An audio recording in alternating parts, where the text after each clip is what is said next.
আসসালামু আলাইকুম।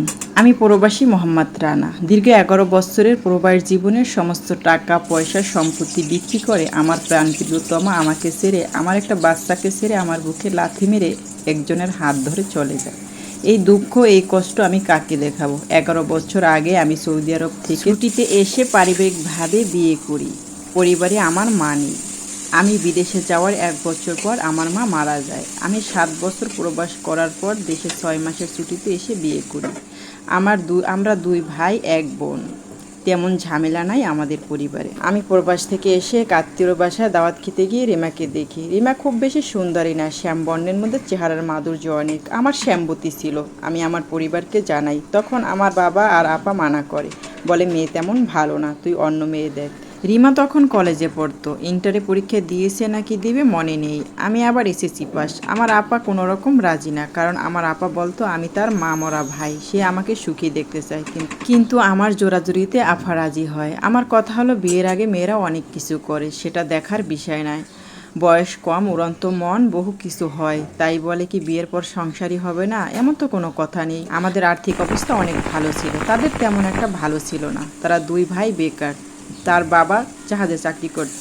যাই হোক, আমার শ্যামবতীকে শেষ পর্যন্ত ৫ ভরি গহনা আর নগদ ৫০,০০০ টাকা দিনমোহরে বিয়ে করি। এই ৫০,০০০ টাকা আমি তাকে কবুল বলার সময় দিয়ে দিই। সে টাকার হিসাব কখনোই নিই নেই। আমি আমার শ্যামবতীকে ঘরে আনি।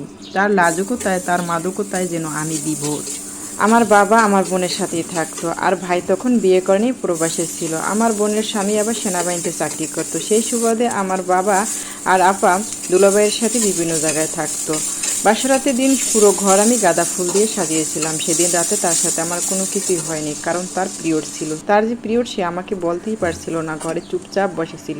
আমাকে সালাম করার পর আমি তাকে জড়িয়ে ধরে কপালে চুমু দিই। তখন বলি, চলো নামাজ পড়ে নিই। তখন সে আমাকে মায়াভরা কণ্ঠে বলল, আমার গতকাল পিরিয়ড শুরু হয়েছে। আমি কিছু বললাম না, তাকে বললাম, ঠিক আছে তুমি শুয়ে পড়ো, আমি নামাজ পড়ে নিই।